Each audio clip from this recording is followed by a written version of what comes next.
toutes les victimes du romantisme comme moi. Juste un petit clin d'œil, une mise au point. Alors Sophie Le Tourneur, bonjour. Alors vous êtes scénariste et réalisatrice. Vous avez commencé en 2004 avec le court-métrage La tête dans le vide. Et par la suite, vous avez réalisé d'autres courts et moyens-métrages comme Manu Bolognaise, qui suit des petites sixièmes, ou bien Rocket Canyon, qui suit de jeunes ados en colo qui découvrent un peu les premiers amours d'été. Et en 2009, vous sortez votre premier long-métrage La vie orange, qui met en scène un groupe de jeunes parisiennes en fac. Et en 2013, vous sortez ensuite Les Coquillettes, et en 2014, Gaby Baby Doll. Et 6 ans plus tard, vous sortez Énorme, qui était un film sur la grossesse et l'accouchement. Et le 29 mars, vous revenez avec votre dernier long-métrage Voyage en Italie. Alors, on va en parler bien sûr, mais surtout, moi, je voudrais vous poser la question de savoir qu'est-ce qui vous a amené d'abord à réaliser et d'où vous vient cette envie de raconter, de vouloir faire du cinéma, quoi. Disons que c'est pas une envie que je m'étais formulée clairement, parce que au départ, moi, je viens plutôt des arts plastiques. Enfin, j'ai fait du textile, de l'art textile, et puis les arts déco en vidéo expérimentale. Donc, j'étais plus dans une démarche d'artiste en fait. Je faisais de la peinture, je faisais de la photo, je faisais des installations, et donc j'ai appris à monter l'image, et c'était ce que je faisais quand je suis sortie de l'école. J'étais monteuse pour la télé, tout ça. Et au bout d'un moment, j'en ai eu marre et je me suis dit, tiens, je préférerais, plutôt que d'être enfermée tout le temps dans une salle de montage, être assistante sur des tournages. Et je connaissais quelqu'un qui était dans le cinéma, qui m'a dit d'aller voir quelqu'un qui s'appelait Emmanuel Chaumet, qui bossait à l'époque chez Gemini, Paolo Branco. Et donc, finalement, ça n'a pas marché. J'aurais pu être assistante, je crois, sur le film de Chantal Akerman, enfin, troisième assistante, mais bon, elle a pris quelqu'un d'autre. Et il est venu à une expo que je faisais avec des copines comme ça, avec mes petites vidéos, où c'était déjà des copines qui parlaient entre elles à une terrasse de café, etc. Mais avec des systèmes de sous-titres au milieu de l'écran, un peu godardien, comme ça, avec des mots qui apparaissaient et tout. Et il m'a dit, tiens, je vais quitter Gemini dans 1 an, je vais monter ma boîte de prod, est-ce que tu veux faire un film avec moi? Parce qu'il voyait bien que je faisais des trucs en Super 8, enfin, que je pouvais faire un truc aussi facilement, quoi, que je me débrouillais toute seule. Et donc, on a fait ce film 1 an plus tard, qui durait 10 minutes, qui était un peu une tranche de vie, comme ça, qui changeait pas beaucoup de ce que je faisais auparavant. Et ce film a gagné plein de prix, en fait, dans le monde entier. Et donc, c'était super, je m'y attendais pas du tout. Et entre autres, il a gagné des prix où il y avait de l'argent et de la pellicule. Et j'ai pu faire comme ça Manu Bolognaise. Et voilà. Donc, qui a été sélectionné à la Quinzaine à Cannes, et puis après, donc j'ai pu faire un autre film, et puis surtout j'ai pu faire des films aussi parce que Emmanuel Chaumet était quelqu'un qui faisait des films sans forcément avoir les financements, qui prenait des risques. Donc c'est aussi comme ça, parce qu'il était comme ça, et parce que moi je pouvais faire des choses en étant quand même assez autonome et avec pas trop d'argent, qu'on a réussi à faire les films qu'on avait envie de faire, et rapidement, quoi. Dans votre cinéma, il y a vraiment cette sensation que vous aimez capter le réel. On a souvent l'impression que c'est improvisé, c'est avec des non-acteurs. Qu'est-ce qui vous attire, en fait, dans cette manière de filmer, de tourner Qu'est-ce qui fait qu'on est inspiré par quelque chose? Je pense qu'il y a plein de raisons, et plein de raisons psychanalytiques, hein, aussi. Enfin, c'est comme... Ça répond, je pense, à des formes d'angoisse ou de maîtrise aussi du réel, du temps qui passe, de plein de choses. Et je pense que c'est pas restituer le réel, je pense que c'est restituer ma sensibilité au réel, quoi. Enfin, en tout cas, ce qui me touche et ce qui me bouleverse, et ce que je retiens, et ce qui est saillant pour moi dans ce réel, et dans ce que j'observe, et dans ce que je vois autour de moi, quoi. Donc, il y a à la fois une volonté de reconstituer des moments, et de filmer vraiment les personnes qui sont en train de les reconstituer. C'est plus moi que je filme, c'est vraiment les personnes qui sont en train de reconstituer ces moments. Donc, il y a 2 obsessions, en fait, là-dedans. Et je me sens un peu tendue là, je sais pas pourquoi j'arrive pas à me lâcher. On danse un peu sans trop de conviction. Non. Alors on se met contre le mur et on regarde les gens danser. Et là je te dis, Sophie, il y a le marin masqué. Et là tu me dis non. J'ose pas te le montrer, tu vas te foutre de ma gueule à mort. Je te dis non, j'ose pas te le montrer, tu vas te foutre de ma gueule à mort. Il est au bar près du DJ, il a des lunettes de soleil. Il a l'air complètement dev. Il est au bar du DJ et il a des lunettes de soleil. Et comment vous travaillez en fait cette mise en scène? Comment vous arrivez à trouver ces dialogues, à trouver ces plans, Les dialogues, je pense que ça rejoint peut-être une démarche de peintre aussi, de croquis, de noter des choses comme ça qui font pas sens forcément seulement vis-à-vis du récit. En fait, je crois que c'est ça qui m'intéresse et c'est aussi ma formation quelque part. Ma formation, elle n'est pas liée au récit ou à la fiction ou au cinéma classique. Donc c'est une approche qui est plus liée à la poésie, je dirais aussi ou la sensibilité, qu'est-ce qui fait que je vais retenir plus une phrase qu'une autre quand j'enregistre des choses et qu'est-ce qui fait que je vais avoir envie de la monter, de faire un raccord avec une autre phrase que j'aurais enregistrée 15 minutes plus loin et donc il y a une part c'est instinctif et en même temps, c'est être à l'écoute aussi beaucoup de ce que les choses provoquent en moi. Pourquoi d'un coup un silence de 7 secondes entre deux phrases et puis finalement décider que deux autres phrases, je vais les superposer à tel endroit. C'est difficile d'argumenter ça. Enfin, c'est un travail aussi dans la matière, quoi. C'est vrai que je suis dans la matière, je suis pas dans...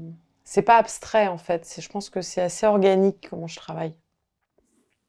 Et ce qui est marrant, c'est que vous en parliez un peu quand vous vous présentiez Voyage en Italie, c'est justement cette manière aussi en fait, vous captez vachement d'abord des sons, des enregistrements audio de vraies choses qui se passent, et c'est après que vous, en fait, vous récupérez des phrases dans ces enregistrements audio pour construire le film. Ouais, enfin de vraies choses qui se passent, mais en même temps, c'est des choses qui se passent, mais qui ne se seraient pas passées si je faisais pas le film. Donc c'est un peu comme des enfants quand on dit, voilà, on va jouer à... toi, t'es un tel, là, on serait en train de faire ça. Donc, c'est un peu comme ça que je fais mes impros, même pour Énorme, même pour La Vie au ranch, même pour ce film-là. C'est-à-dire que je prends... Enfin, ça, je le faisais aux Arts Déco, mais La tête dans le vide, c'était le cas. C'était des vrais enregistrements documentaires où j'ai bien sûr demandé à tout le monde si je pouvais enregistrer. Hein. Je n'enregistre pas les gens à leur insu. Mais c'est vrai que quasiment depuis La Vie au ranch, c'est des improvisations qui sont fausses, enfin qui sont vraies et fausses en même temps. C'est-à-dire que c'est les vrais mots, les personnes se mettent dans la situation. Par exemple, sur La Vie au ranch, je disais au groupe de filles que j'avais choisi aussi parce que je savais qu'elles pouvaient s'inscrire dans cette situation. Je disais, Lali, t'as rendez-vous avec un mec, t'attends son coup de fil, tout ça, c'est pas vrai. C'est pas ce qu'elle est en train de vivre, c'est ce qu'il y a dans le séquencier, inspiré de mes documents personnels, etc. Mais le fait qu'elle se projette et de créer les conditions par le choix du casting, mais aussi par l'organisation du moment de la répétition elle-même, il y a un mélange, il y a un endroit en fait où elles vont improviser, mais elles vont être dans le réel quand même, de leur vie, de ce qu'elles sont. Et c'est cet endroit que je recherche, c'est-à-dire l'endroit où elles sont à la fois moi et elles en même temps. Enfin... Oui, parce que je me posais la question de savoir si c'était via des moments que vous, dans votre vie personnelle, vous aviez vécu et que vous vouliez retranscrire par rapport pour ce qui est de Rocket Canyon dans cette adolescence des amours d'été ou même dans La Vie au ranch pour effectivement ce groupe qui paraît très réel sur ces jeunes parisiennes en fac. Ouais. C'est vrai que j'ai choisi sur La Vie au ranch, par exemple, un groupe qui pouvait complètement se calquer sur le groupe que j'avais à l'époque et qui et qui a structuré qui a donné le séquencier, en fait. Le séquencier et ce qu'il y a dans les séquences ne bouge pas en fonction des gens que j'ai rencontrés, quoi. Parce que, d'ailleurs, ça aurait été un autre film. Si j'avais fait vraiment un film sur les filles du ranch, j'aurais pas raconté la même chose, c'est sûr. Le problème, c'est le problème de quotidien, donc il faut les résoudre dans le quotidien. Quoi? Sinon, on peut atterrir à Malaga. C'est moche. 69 €. 69. Bah écoute, j'ai réservé. Il t'a dit c'est quand même plus beau. Dis on mange bien. Et il y a tout le temps aussi une espèce de... Dans votre cinéma, vraiment, il y a beaucoup de burlesque, il y a beaucoup d'absurde, il y a beaucoup d'autodérision, j'ai l'impression quand même, dans les personnages que vous filmez, même quand vous jouez vous-même dans, par exemple, Les Coquillettes ou même dans Voyage en Italie. Ça vous importe beaucoup, ça, de savoir gérer, de vouloir vraiment faire de ces scènes assez intimes qui sont très inspirées par le lien qu'on a entre les gens, de vouloir quand même faire beaucoup d'absurde et beaucoup de burlesque dans les situations, dans les caricatures un peu. Ouais, bah oui, de toute façon, moi j'aime plutôt bien rigoler, en général. Donc c'est vrai que quand je fais pas le tri dans ce qui me touche, en fait. C'est par exemple, quand je suis en train de monter une bande-son, en vue de l'écriture des dialogues, il y a des choses que je vais mettre parce que ça m'a fait rire.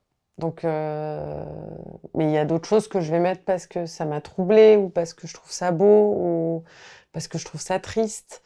Donc c'est ce mélange-là, quoi, je mets pas d'ordre d'importance, en fait. Et après, sur le choix de ce qui s'y passe, c'est vrai qu'il y a toujours quelque chose de léger, et en dessous, quelque chose de plus grave. Mais ce qu'il y a de léger, je le mets toujours plus en valeur, en fait. C'est toujours la première couche, quoi. Oui, c'est-à-dire qu'on sent toujours qu'il y a quelque chose peut-être qui ne va pas très bien. Par exemple, dans Voyage en Italie, il y a quand même le fait qu'on se demande si ce couple va continuer de bien fonctionner. Mais malgré tout, il y a quand même ce truc très touchant où on sent qu'ils sont très très liés l'un à l'autre, malgré le fait qu'au début, on a l'impression que ça va plus très bien, quoi. Oui, bah oui.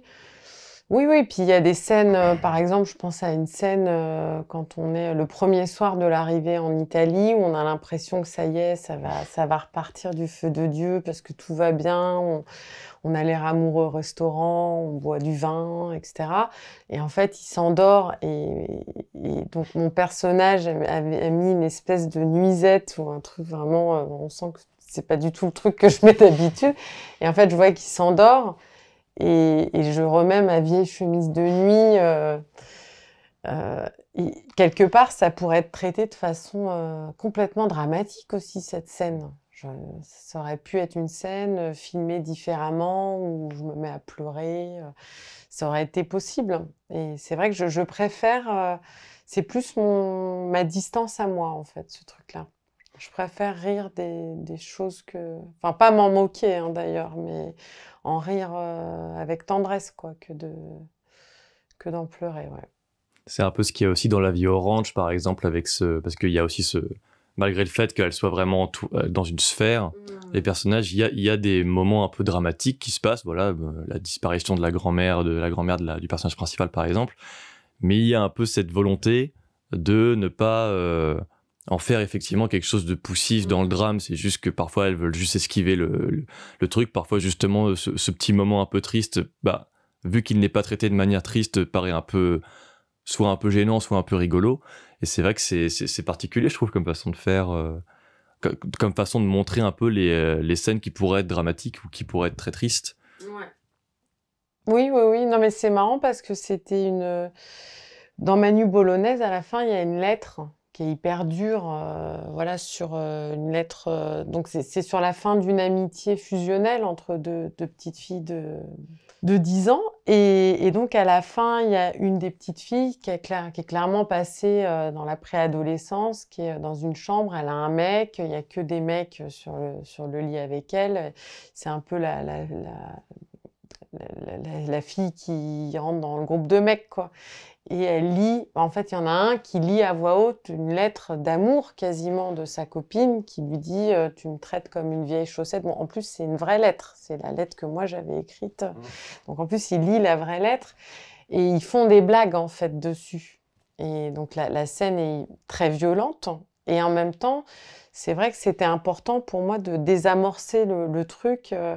Et c'est une discussion que j'avais eue avec Arthur Harari, je me souviens, qui m'avait écrit une lettre à l'époque, on se connaissait pas bien. Et il m'avait dit, mais pourquoi tu vas pas plus dans la douleur? Pourquoi tu vas pas là où ça... Et donc, c'était déjà une question à l'époque. Mais je pense qu'il y a peut-être un... Enfin, pour moi, c'est de faire des films, ça me structure, ça me fait du bien, ça me... Enfin, je pense qu'il y a un côté... il y a un peu une catharsis, quoi, finalement. Ça me permet aussi de me mettre dans une distance qui m'aide à vivre aussi. Donc, c'est peut-être pour ça. Et dans cette manière de travailler, enfin, donc, du coup, à part dans Énorme, Gabi Baby Doll et Voyage en Italie, tous les acteurs sont non pros. Ouais. Est-ce que c'est aussi un choix de votre part de vouloir travailler plus souvent avec des acteurs qui ne sont pas professionnels? Ouais, moi je me sens à l'aise. Et d'ailleurs, quand je travaille avec des acteurs non professionnels, en général, c'est des gens qui n'ont aucun intérêt à jouer dans un film. Et ça, je trouve ça super aussi. C'est-à-dire que la seule raison pour laquelle ils vont jouer dans le film, c'est par amitié pour moi, quoi. Enfin, c'est que, par exemple, les sages-femmes dans Énorme, la plupart, elles n'avaient pas du tout envie de jouer dans un film. Enfin, et en fait, c'est à force d'y être allée, elles voyaient que je m'intéressais vraiment à elles, que je m'intéressais à leurs gestes, à leur travail, que j'ai envie de les filmer, mais parce qu'il y a de l'amour, quoi, quelque part. Et il y a un vrai lien de confiance qui s'installe et que les gens me laissent les filmer, me donnent ce qu'ils sont et me font confiance, parce que donner son image à quelqu'un, c'est pas rien. C'est vrai que c'est hyper important. Enfin, c'est quelque chose qui est très important dans ma façon de travailler et qui m'apporte beaucoup, quoi. Voilà. Donc, avec les acteurs, c'est encore différent comme rapport. Parce que je me posais la question par rapport à Énorme, est-ce que ça vous intéressait un peu ce contraste justement entre le vrai que dégagent les sages-femmes dans le film et les deux acteurs qui étaient pour le coup vraiment dans un mouvement très professionnel et très je joue un rôle. Non, mais c'est vrai qu'en plus le fait que ce soit des acteurs de comédie et très doués aussi par ailleurs, ça a aussi fait décoller le film vers autre chose. Et ils ont apporté des choses bien sûr qui n'auraient pas pu avoir lieu avec des acteurs non professionnels. J'aurais pas pu les amener jusque-là, quoi. Okay. Est-ce que vous aviez un peu cette même s'il y a moins d'interventions d'autres personnages secondaires, est-ce que dans Voyage en Italie, il y avait un peu aussi ce truc-là dans votre volonté de vouloir jouer vous et Philippe Catherine face à tous ces gens qui sont des commerçants, qui sont des gens normaux, il n'y a pas de figurants, il n'y a personne. Est-ce que c'était aussi une volonté de votre part que ça soit deux rôles principaux joués, entre guillemets, par des acteurs? Ouais. Oui, parce que en plus, Philippe, donc, il interprète quand même une personne qui existe, pour de vrai. Et je trouve qu'il apporte... sa sensibilité et son talent d'acteur et de chanteur, finalement, d'interprétation, quoi. Les variations, toute la poésie qu'il peut mettre dans sa façon de jouer, dans le son de sa voix, toute cette maîtrise qu'il a, ça a énormément apporté au film. Et ça, j'aurais pas pu le faire avec un acteur non professionnel, ça c'est sûr. Il apporte aussi quelque chose, ouais. Et dans Voyage en Italie, ce qui est intéressant, ce que vous racontiez aussi lors d'une projection, c'est le fait que tout a l'air très improvisé dans la manière dont vous jouez, dans la manière dont vous parlez, mais en fait, tout est vraiment très écrit. Enfin, c'est des choses que vous avez récupérées d'enregistrements audio et qui, en fait, que vous avez gardées par la suite pour le film. Ouais. En fait, il y a deux documents. Il y a le premier document qui était un enregistrement qu'on a fait en vue de l'écriture d'un scénario en rentrant de voyage, donc qui est finalement l'enregistrement de la scène en 35 mm à la fin du film. Mais sinon, tous les autres enregistrements sur lesquels je me suis appuyée, c'est des enregistrements qui ont été faits peu de temps avant le tournage. Et donc 6 ans après le vrai voyage, quoi, finalement. qui ont été faits en partie dans ce bureau, où on se refaisait un peu les dialogues comme ça, en s'en souvenant, avec, encore une fois, la véritable personne qui m'a inspiré, le personnage de Philippe Catherine.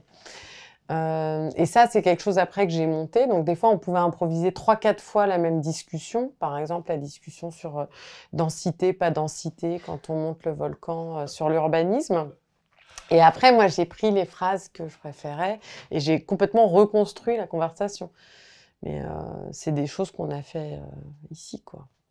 C'est marrant d'ailleurs ce gimmick parce que j'ai l'impression que ça revient dans quelques films, ce qui arrive par exemple au milieu du film, justement cette scène où vous êtes dans le lit à reparler du film et à ce qui se passe. Et ça revient aussi dans pas mal de beaux films, je crois dans Les Coquillettes, il y a beaucoup ça. Et aussi dans Le Marin Masqué, où vous parlez un peu de... Enfin, vous racontez en fait où est-ce qui est en train de se dérouler, de se filmer. Et c'est quelque chose qui vous fait rire en fait, qui vous fait prendre beaucoup de recul sur les situations, cette façon de faire. Qu'est-ce qui vous donne envie de... En fait là, j'y avais jamais pensé avant, mais là en parlant, je me dis que c'est vrai que pour La Vie au ranch, pour Rock et Canyon, Manu Bolognaise et tout, c'était le document, le matériel premier en fait.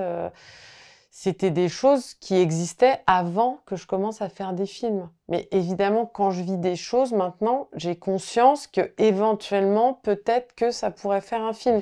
Donc finalement, le fait de fabriquer le document pour le film donne lieu à ces enregistrements.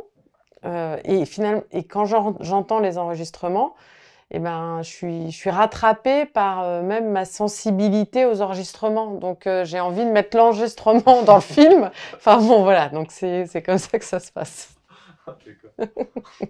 Oui, c'est marrant parce que ça crée souvent un petit décalage, en fait, un peu de quatrième mur, quoi.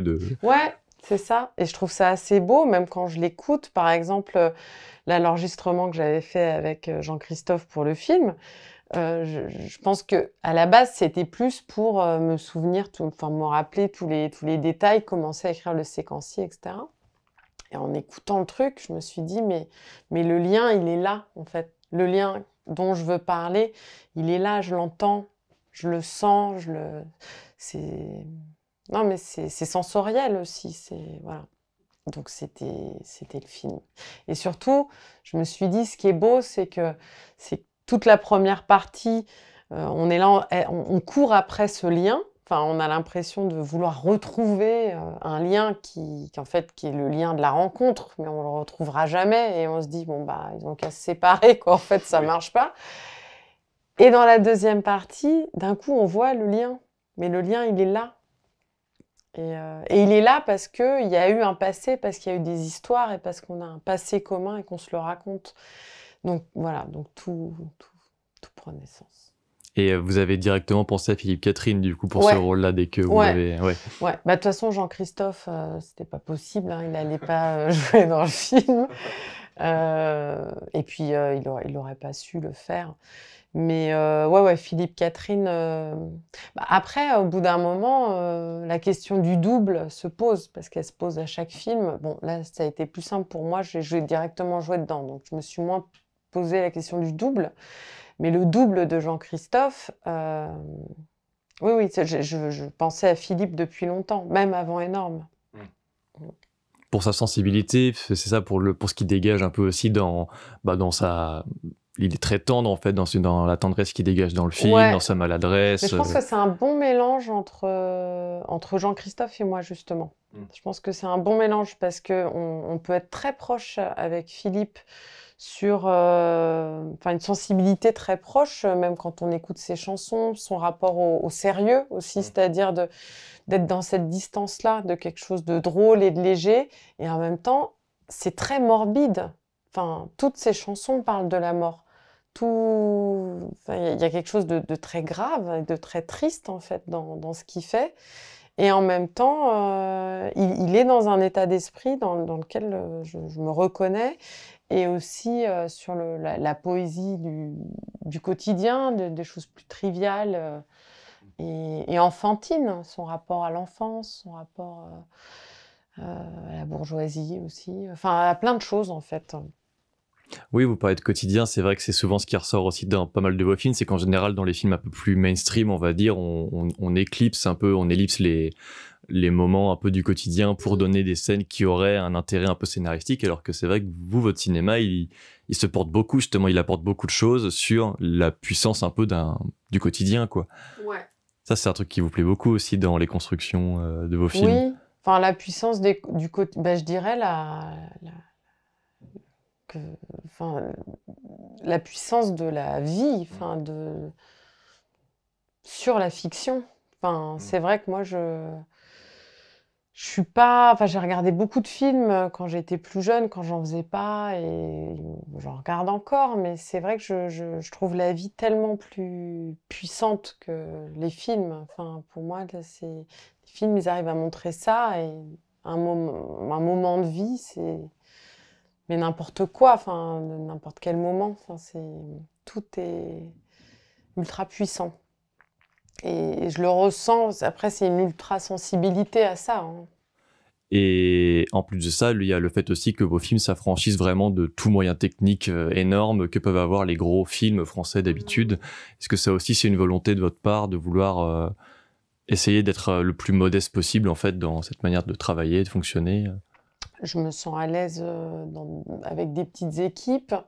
Je me sens à l'aise de déprofessionnaliser au maximum les tournages, d'avoir le sentiment qu'on fait pas un métier, quoi, qu'on fait des choses tous ensemble et qu'on a un vrai lien fort, intime. Je travaille souvent avec les mêmes personnes. Et puis, ça me permet aussi d'être à une place qui me ressemble et de ne pas avoir à jouer un rôle qui serait dans des rapports de force, par exemple. C'est pas du tout mon truc. Donc c'est vrai que les tournages se passent plutôt bien, en fait. Je pousse pas des coups de gueule. Enfin, voilà, c'est comme ça que j'aime travailler, en fait. Donc c'est à la fois une volonté que j'assume et c'est quelque chose que je cherche, en fait, de faire les films de cette façon-là.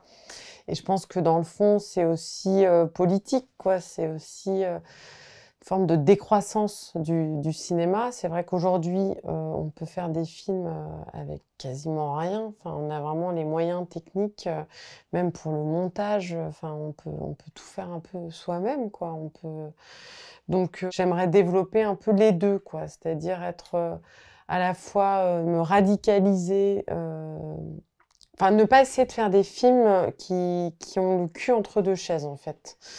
Voilà, donc c'est à la fois faire des films très radicaux, très libres, que ce soit au niveau des récits, au niveau du choix de casting, au niveau de tout, c'est-à-dire de continuer ma recherche, en fait, formelle, artistique. Donc là, par exemple, c'est une trilogie, donc il y a le volet 2, le volet 3. Le volet 2, là, je suis vraiment en train de travailler pour que le tournage coûte très peu cher, mais c'est un film expérimental, quoi. C'est 3 semaines de vacances avec les enfants, avec des enfants. Et voilà, je veux être complètement libre. Et si ça parle essentiellement de quelle pizza on va bouffer, est-ce qu'on prend un Magnum ou un Solero, et ben voilà, je fais ce que je veux et je le fais.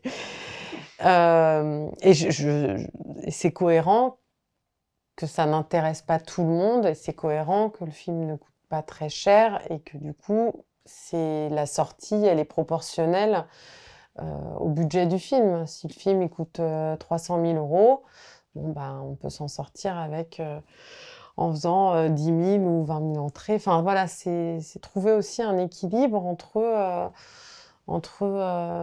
l'ambition, enfin un film de recherche et le public qui peut trouver, quoi. Et parallèlement, c'est vrai que j'aimerais bien aussi faire des films, enfin défendre en tout cas des films de marché, mais avec quand même enfin très rigoureux comment dire, défendre aussi ce que je pense et ce que je fais, mais en assumant toutes les autres, tout le cahier des charges, quoi. Voilà, mais de le faire à fond. Voilà. J'ai l'impression que c'est soit ça ou soit ça. Donc l'idéal, c'est d'arriver à naviguer entre les deux et d'avoir même des accords, quoi. Même des accords avec les techniciens, des accords avec un producteur pour pouvoir passer de l'un à l'autre, en fait. Après, c'est un équilibre qui est... C'est toujours compliqué hein, de pas être rangé dans une catégorie. Enfin, moi, je m'en aperçois bien avec le ton de mes films, qui est ni complètement comédie, ni complètement drame, ni complètement sérieux, mais en même temps qui est auteur. Enfin, voilà, il y a cette espèce de... Comment le CNC réagit à ça, par exemple, pour vos financements de films de ce genre-là? Bah, j'ai eu le CNC sur Voyage en Italie, donc je remercie le CNC Arte. C'était... Bah, sans eux, j'aurais pas pu faire le film, hein, ça c'est sûr. Le Voyage en Italie, tu l'as vu, non? Ah bon? Avec Ingrid Bergman de Rossellini, tu l'as pas vu? Elle est en voyage avec son mari, ça va pas du tout, ils sont en train de se séparer. Par rapport à votre cinéphilie, est-ce que aujourd'hui encore vous regardez des films, et surtout parce que Voyage en Italie fait un peu écho forcément au film de Rossellini, et est-ce que vous vous inspirez un peu de cinéastes pour faire vos films? Oui, bah, j'ai beaucoup copié Hong Sang-soo dans Voyage en Italie. Enfin, je l'ai copié. Oui, il y a plein de zooms. Donc je pense que je me suis pas dit ah tiens je vais copier Hong Sang-soo, mais c'est vrai que je l'admire tellement que oui je pense que tous les zooms sont des hommages à Hong Sang-soo quoi dans mon film, mais des hommages très... C'est pas quelque chose qui était théorique en fait, c'est que quand je faisais la maquette, parce que avant de faire le film, je fais une espèce de maquette une première fois. Je fais le film une première fois, un peu comme si je faisais un brouillon et je le monte une première fois. Donc il y a un film qui existe, qui fait 3h30 et qui est le film fait une première fois avec Laetitia et François avec qui je travaille. Et donc on se filme les uns les autres, voilà. Et c'est là où j'ai fait tous les zooms. Enfin, j'ai fait des zooms, il y en avait que j'aimais, il y en avait d'autres que j'aimais moins, mais je les ai montés et c'était le guide pour le chef-op. Donc tous les zooms étaient bien décidés à l'avance, etc. Donc par contre, quand je les ai faits, je pense que j'étais inspirée par Hong Sang-soo, mais je me suis pas dit, ah tiens, là, je vais faire un zoom comme Hong Sang-soo. Il y a Moretti aussi, qui est un cinéaste qui m'inspire énormément. Et il y a Rossellini aussi, ou c'est vraiment juste le petit clin d'œil par rapport au fait que l'histoire de base est un peu similaire Ah ben Rossellini, alors c'est marrant parce que tout le cinéma italien, enfin les vieux films italiens, c'est plutôt des films que j'ai vus très jeune. Je les ai pas tant revus que ça. Enfin si, là, j'ai revu Voyage en Italie, Stromboli pour l'occasion, mais du coup, ça m'a influencé il y a longtemps. Et je pense que ce mélange, de mélanger des plans documentaires et des plans de fiction, ce qui était d'ailleurs le sujet de mon film de fin d'études aux Arts Déco, qui déjà mélangeait... je partais de plans de documentaire et je construisais des plans de fiction en face, un peu comme dans Énorme finalement.